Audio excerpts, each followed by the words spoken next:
I think my story about why I got involved in martial arts is a little unique.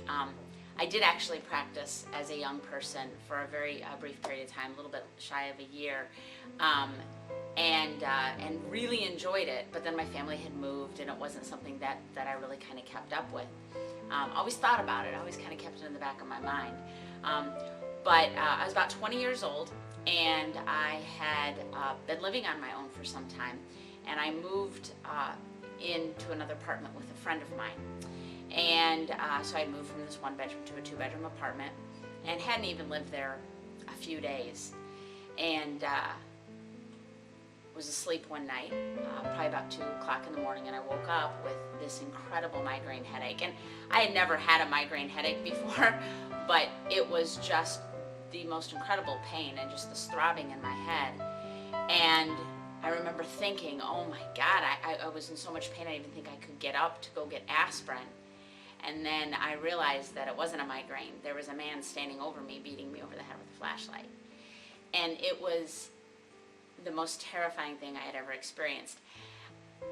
I don't think people understand what the term paralyzed with fear is until they've been in a situation like that. I couldn't breathe, I couldn't think, I couldn't move, I could do nothing. And at some point though, I was able to gain a little bit of my wits about me and got up, turned into an altercation, actually a fist fight.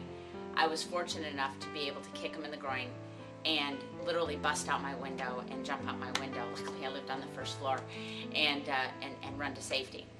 But what happened after that is really what got me involved in martial arts, because what happened is I would come home from work then, and I would have to go through this ritual of coming in, making sure my doors were locked, looking in my bed, in my closet, and pulling back the shower curtain and looking under the bed, because I was so afraid that somebody was hiding in my apartment, which is what had happened before. This person had actually been hiding in my apartment and waiting for me.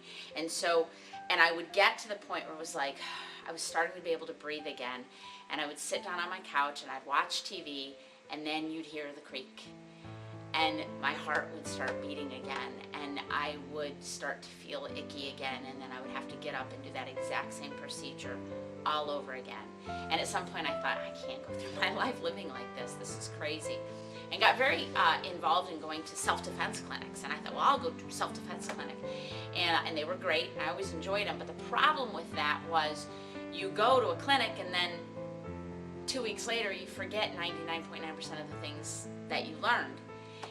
But I always felt empowered. That was a great thing about it. And at some point I thought, I really need to become a student of the martial arts. And I looked around and been to some schools, and I knew what it was that I wanted. I wanted to be in a school that was going to be surrounded by other like-minded people. I was going to learn not only self-defense, but also the skills in being able to know when and when not to use them, how to be able to communicate with my body that I'm not the type of person that you should mess with.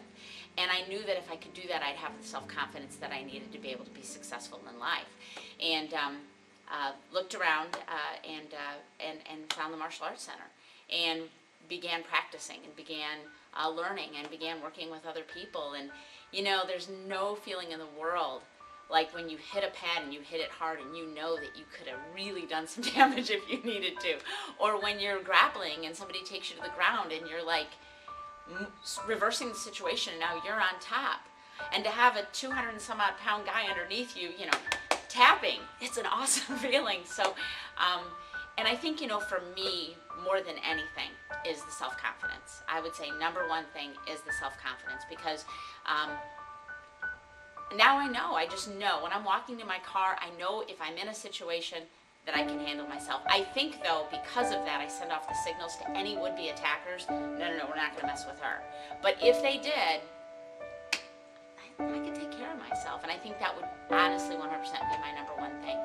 And I've been asked this question, and if somebody were to offer me $1 million to trade or to give up the things that I've learned as a result of practicing, no way. I wouldn't do it for all the money in the